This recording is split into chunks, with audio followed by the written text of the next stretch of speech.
Neste estudo, abordaremos conteúdos básicos de Libras, um pouco mais sobre expressão corporal e facial, alfabeto manual, também conhecido como datilologia, sinais pessoais, cumprimentos, números, advérbios de tempo. Finalizando com o tema, o profissional tradutor e intérprete da língua brasileira de sinais e língua portuguesa. Vamos dividir esses temas em partes. Nessa primeira parte, o foco será dado às expressões faciais e corporais. Interessante, não? Vamos lá? Bem, como vocês já viram nas disciplinas anteriores, as línguas de sinais são as línguas naturais dos surdos. Esse reconhecimento deve-se a uma conquista de cunho acadêmico das línguas de sinais como línguas de fato, com estrutura linguístico-comunicativa complexa como em qualquer outra língua. Isso tudo graças a Stokoe, em 1960, encabeçando uma equipe de linguistas, publicou os resultados de um estudo que provou que as línguas de sinais são línguas de fato e não um conjunto de pantomima ou sistema mímico, conforme Oliver Sacks, 2010. Veja a referência completa aqui. As ideias de Stokoe não foram recebidas amistosamente no primeiro momento. Ouvintes e até mesmo surdos consideraram absurdas essas ideias. Com o tempo, porém, seus achados se fortificaram no meio acadêmico. Com isso, houve uma mudança radical no modo de ver e pensar as línguas de sinais e os surdos em geral. Tanto é que estamos aqui, na nossa disciplina de Libras 1, ofertada pelo Núcleo DAD do IFNMG. Vocês aprenderam também que cada país tem a sua língua de sinal, assim como a sua língua oral própria. Não há uma língua de sinais universal. Vou dar um exemplo prático a esse respeito. O sinal referente ao mês de fevereiro, em Libras, é assim. Icônico, não é mesmo? Lembrando o carnaval. Já na ASL, American Sign Language, ou língua de sinais americana, é assim. E na língua japonesa de sinais, é assim. Viram? Vocês também puderam perceber como as expressões não manuais, o quarto parâmetro estudado na disciplina C, são importantes para as línguas de sinais. E é nesse tema que aprofundaremos agora. As expressões faciais, corporais, são como os aspectos suprassegmentais das línguas orais. Por isso, temos que dar sentimento, emoção à sinalização quando se fizer necessário. O ser humano é expressivo por natureza. Vamos ver um exemplo? Foquem nas expressões das pessoas em momentos decisivos da vida. Atentem-se também para a linguagem corporal.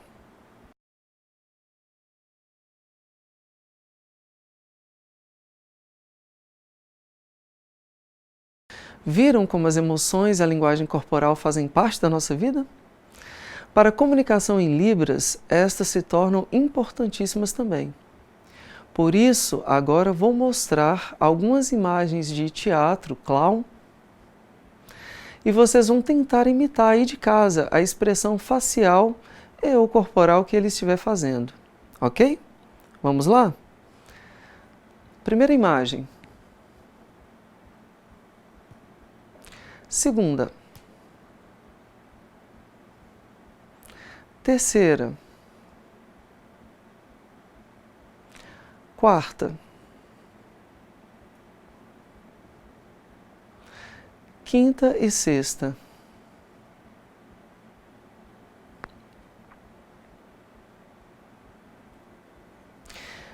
Bem, vamos fazer uma atividade agora? Respondam este questionário disponibilizado na nossa sala virtual. Ao término desta atividade, uma outra será disponibilizada. Essa segunda atividade exigirá uma prática de expressão facial e corporal de vocês. Para isso, vocês precisarão gravar um vídeo e postar o link dele no fórum específico disponibilizado para tal. Caprichem! Qualquer dúvida, contem conosco. Oi! Vocês me conhecem? Sabe quem eu sou? Meu nome é Charley. Esse é o meu sinal. Alguns de vocês eu acredito que já me conheçam. Antes, esse era o meu sinal. E eu mudei hoje para esse, porque quando eu era pequeno, essa era a minha marca, minha identidade. Antes eu parecia um índiozinho, eu tinha a franja até na testa. É um prazer estar aqui. Eu gostaria de convidar vocês do curso de tradução e interpretação de língua de sinais e verbalização. Qual o objetivo desse curso? Vocês saberem sinalizar, aprenderem a sinalizar e também a verbalizar. Então esse é o momento que vocês têm que aproveitar, aprender todos os tópicos da disciplina, aprender, se capacitarem, se formarem para trabalharem, porque isso não é uma brincadeira, isso é uma coisa séria. Vocês trabalharem e se formarem. É um prazer estar aqui com vocês, estou muito satisfeito. Hoje a nossa videoaula vai ser a unidade 1, a unidade 1 e 2. Eu vou explicar para vocês e depois nós teremos a unidade 2, 3 e 4. Qual é o conteúdo que nós vamos ensinar? Vai ser Linguística da Língua de Sinais 1. Essa matéria é uma matéria muito importante, vocês conhecerem profundamente a língua de sinais, os detalhes da língua, sua estrutura. Isso é muito importante para vocês aprenderem. Com o que é que eu trabalho? Eu nasci na cidade de Montes Claros e eu fui crescendo, estudei em várias escolas, tive dificuldades, barreiras, lutei, superei essas barreiras e fui desenvolvendo. Eu sou formado em pedagogia e também em letras libras. E com o tempo eu senti vontade, senti interesse de fazer mestrado na área de linguística. Eu tive interesse de pesquisar detalhadamente a língua de sinais. Eu gosto muito de linguística na língua de sinais. E eu tive experiência também em outras escolas, em escolas estaduais. Eu trabalhei como L2, ensinando língua de sinais como L2 para ouvintes, para eles aprenderem e principalmente poderem se comunicar. E também ensinei L1 para crianças, foi pouco tempo, ensinei L1 para crianças, no processo de aquisição da língua, no processo de desenvolvimento da língua, a língua como L1 para elas, uma língua nativa. É muito importante as crianças surdas aprenderem a língua de sinais. Eu tive experiência em vários locais e depois eu mudei para a cidade de Viçosa. Lá em Viçosa eu trabalho na UFV, eu sou professor de Libras lá e ensino a língua de sinais como L2, cursos de Química, Matemática, Biologia, em vários cursos, com o objetivo que os alunos possam aprender sobre a inclusão, se capacitarem durante a sua formação e quando depararem com a inclusão com surdo, eles não se assustarem. Então, eu explico para eles, eles aprendem e eles, quando formarem e forem trabalhar numa escola inclusiva, né, eles poderem trabalharem bem. Vamos começar sobre o nosso conteúdo de linguística. Eu vou falar para vocês aqui na unidade 1. Então, vamos dar prosseguimento. Então, a unidade 1, nós vamos estudar sobre a organização neurolinguística da linguagem. E vocês vão aprender como que é esse processo de organização da linguística. Tem várias pesquisas na área de neurolinguística para saber como que é esse processo de formação e de aquisição, tanto de criança quanto de adulto, em várias faixas etárias. Então, vocês vão aprender sobre a língua de sinais, como que é esse processo neurolinguístico e também sobre os ouvintes. E vocês vai ter essa comparação para vocês entenderem.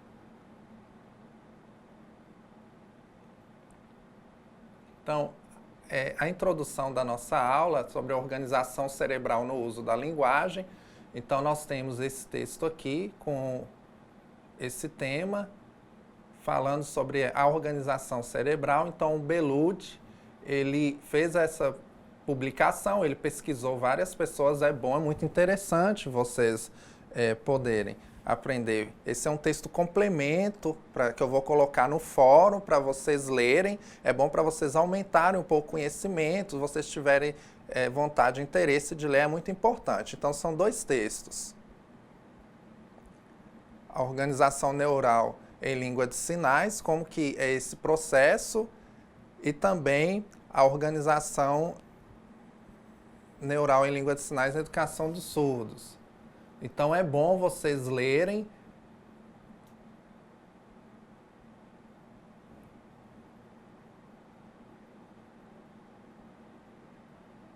Belud, no ano de 1989, ele focou o seu estudo totalmente na área da organização cerebral, no uso da linguagem. Todo o seu estudo, tanto quanto nas línguas orais, também quanto na língua de sinais. Então ele pesquisou totalmente sobre essa área, como que é esse processo do cérebro. Então ele dividiu o cérebro em 2 hemisférios, hemisfério direito e hemisfério esquerdo. Então, eu vou explicar para vocês quais são as funções do hemisfério direito e também quais são as funções do hemisfério esquerdo. Eu vou mostrar isso.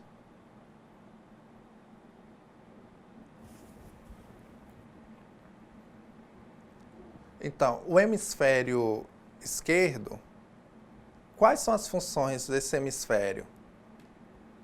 Então, ele é responsável pelo processo de informação, esse processo de informação linguístico. A pessoa, ela escuta o som, né? Ela escuta o som, a estrutura gramatical da língua, todo o tipo de informação, e ele é responsável pelo processamento dessa informação. Ele é responsável pela percepção do som.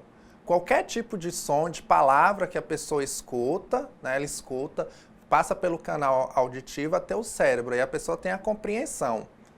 Então, o canal auditivo está totalmente ligado. É uma modalidade oral. E isso é utilizado na linguagem, como que se procede às falas, o processamento das falas das pessoas. E no lado direito, é responsável pelo viso espacial. E eu estou falando do cérebro ouvinte. Então, por exemplo, a pessoa está dirigindo, se ela vai virar para a direita ou para a esquerda, então ela tem essa visão através de imagens no cérebro, aonde ela deve virar. Por exemplo, se ela vê uma placa e a placa está escrito proibido seguir em frente, então ela vê e tem essa percepção da placa. Então, o hemisfério esquerdo tem suas funções, o hemisfério direito também tem suas funções.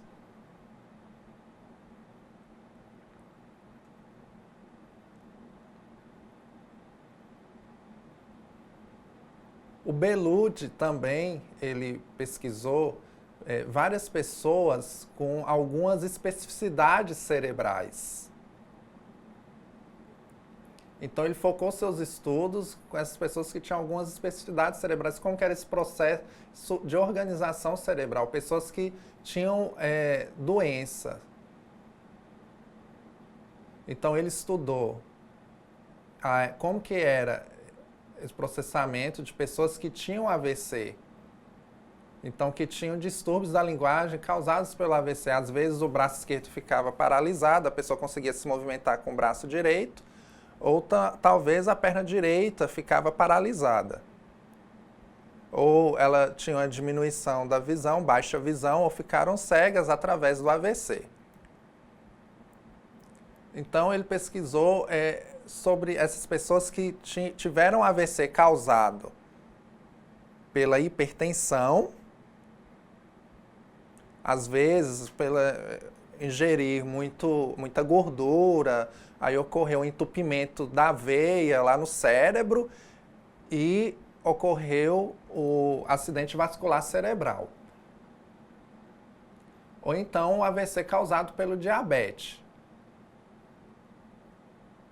Então, ele estudou esses 2 tipos de trauma, esses 2 tipos de lesão, causado pela hipertensão ou diabetes. Isso foram com pessoas ouvintes que ele fez essa pesquisa.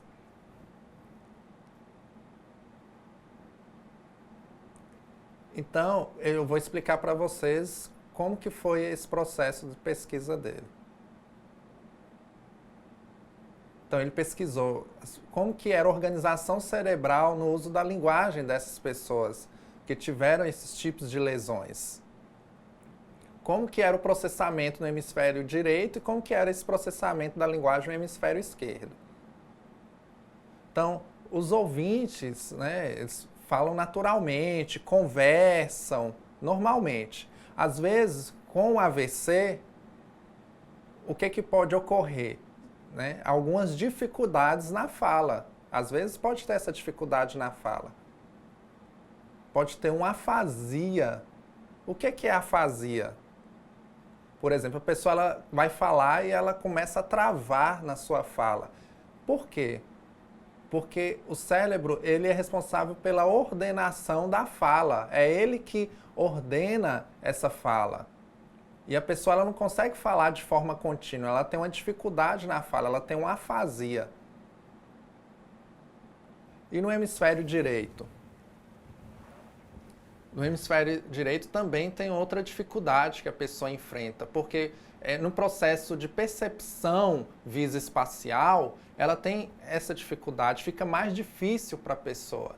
Por exemplo, ela às vezes consegue se comunicar, mas tem dificuldade na fala, mas no processo visoespacial ela tem uma dificuldade maior. A pesquisa na organização cerebral mostrou isso. Então, ele conseguiu encontrar essas dificuldades, ele fez uma ressonância cerebral, ele mapeou o cérebro da pessoa para conseguir descobrir.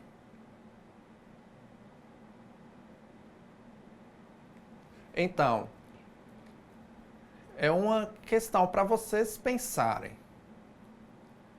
Qual a relação existente entre os hemisférios cerebrais da língua de sinais?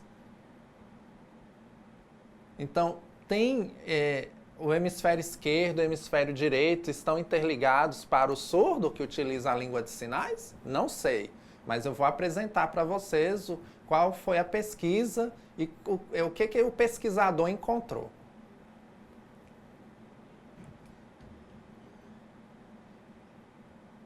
Ele fala o quê? Que na organização neural, o hemisfério esquerdo, ele é responsável pelas línguas faladas. Né? Ele é a base para a apresentação abstrata das formas. Então, a pessoa escuta o som e o hemisfério esquerdo ele é responsável de organizar essa fala neural através de uma forma abstrata das imagens. Ele também é responsável por transmitir independentemente essa modalidade de linguagem. A pessoa escuta, né, e ela transmite uma resposta através da fala. Então, essa é a responsabilidade, a função do hemisfério esquerdo.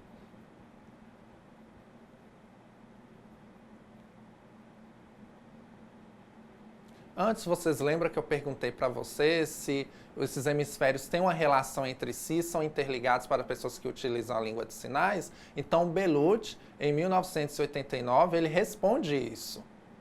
Ele resolveu investigar a ASL nas funções desses dois hemisférios, lá nos Estados Unidos.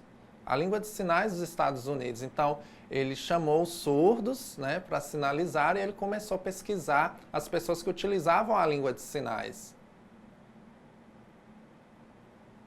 Então, ele dividiu esse hemisfério em esquerdo e direito. Eu vou mostrar a pesquisa para vocês. E ele fala o quê? Lembra antes que eu falei a questão das funções de cada hemisfério? Na língua de sinais também é da mesma forma. Então, o surdo que utilizava a SL, ele tinha, ao lado esquerdo tinha a função linguística, responsável pela organização e estrutura gramatical da língua de sinais. Então, a pessoa, através do canal visual, ela via os sinais, ia até o canal cerebral e lá havia o processamento. Então, ele era responsável por essa função de processamento linguístico da língua. E no hemisfério direito, ele tinha a função visoespacial. Então, para o surdo, ele tinha uma atenção muito grande, uma percepção muito grande. Só que esses hemisférios não estavam separados, eles estavam conectados entre si, eles se relacionavam e trocavam informações entre si. Eles são separados, hemisfério esquerdo e direito, mas eles, no processamento de informação eles estão conectados, interligados. E ele conseguiu provar isso pesquisando surdos sinalizantes da língua de sinais.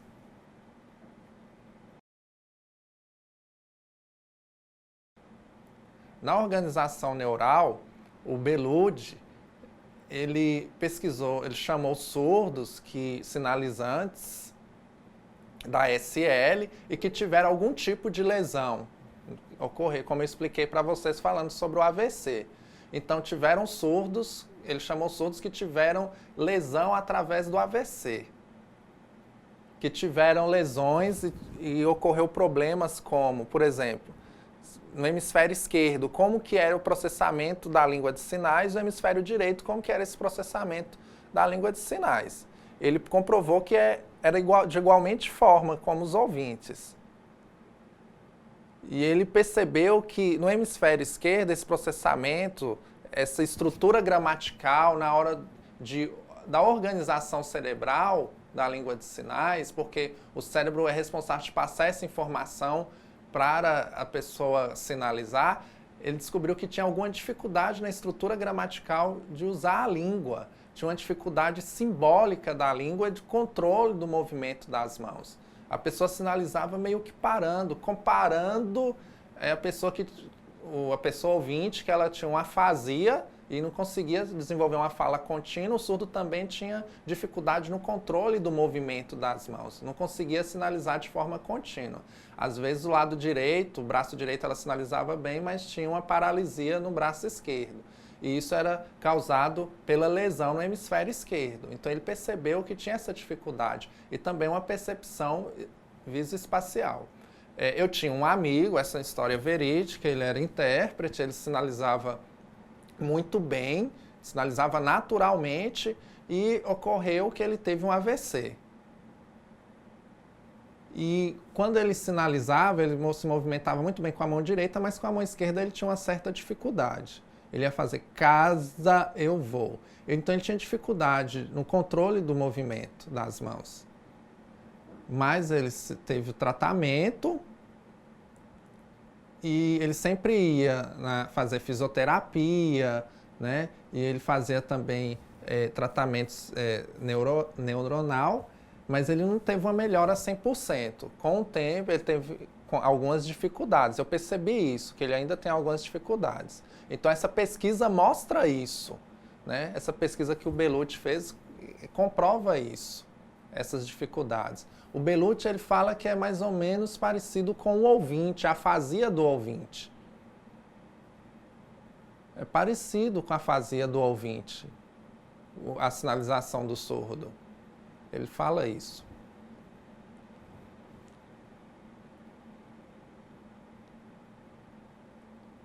Dicotomia cerebral. Como que se dá essa dicotomia cerebral? Então, eu tenho um hemisfério esquerdo que tem a função, né, de habilidades verbais, né? Então, toda habilidade verbal é responsável pelo hemisfério esquerdo, a expressão e a produção linguística. Toda a produção linguística, contar piadas, sinalizar, contar uma história. Então, todo esse processo é da função do hemisfério esquerdo. E o hemisfério direito pela percepção visual espacial. Lembra que eu falei para vocês sobre a direcionalidade da pessoa que está dirigindo? Essa percepção visual. Então, eles se conectam entre si. E a dicotomia cerebral vem mostrar isso.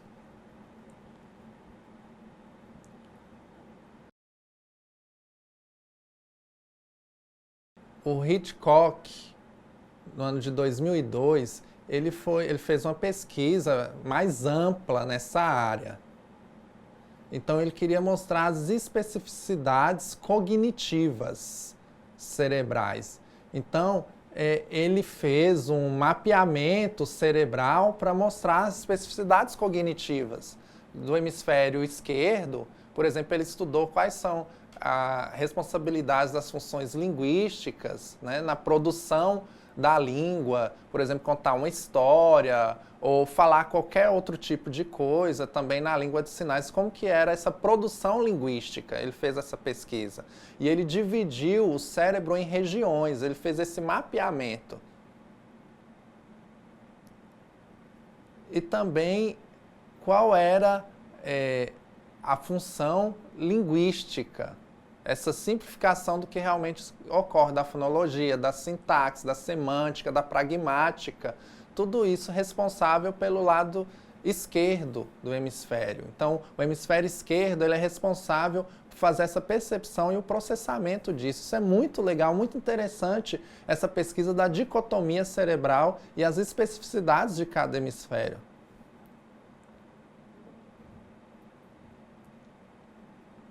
Então, essa é uma questão para vocês, alunos, eu vou colocar lá no fórum de discussão.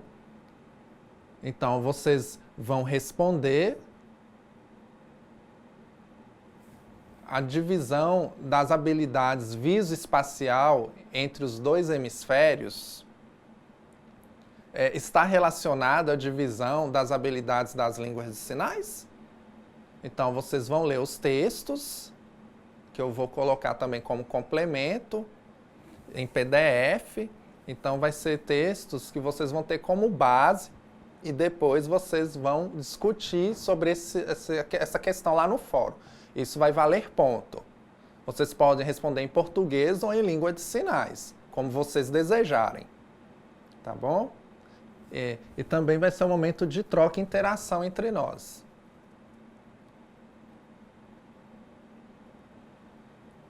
Então, lá no fórum, eu também vou colocar duas questões, né? Talvez pode ficar muito texto, muito extenso, é bom para você continuar suas leituras. Mas são duas questões interessantes. Sobre a questão do movimento na língua de sinais das crianças. Como que ocorre o uso da linguagem? Como que as crianças estão começando a aprender, por exemplo, sinal de água. É dessa forma, certo? E, às vezes a criança ela faz o sinal dessa forma. Por que que elas fazem assim? Qual é a dificuldade do movimento? Isso é bom vocês lerem os textos.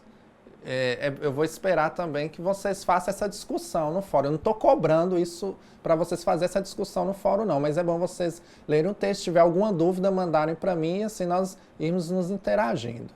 E também sobre a questão das expressões faciais na língua de sinais. Então, nós temos dois tipos de expressão. A expressão afetiva, que expressa emoção, sentimento, amor. Então, a expressão está ligada se você está triste. Então, ela está ligada a questões afetivas. E também nós temos as expressões gramaticais, as expressões linguísticas, que ocorrem na estrutura da língua de sinais. Então, nós temos esses dois tipos de expressões. Então, é bom vocês lerem as questões das expressões faciais nas línguas de sinais.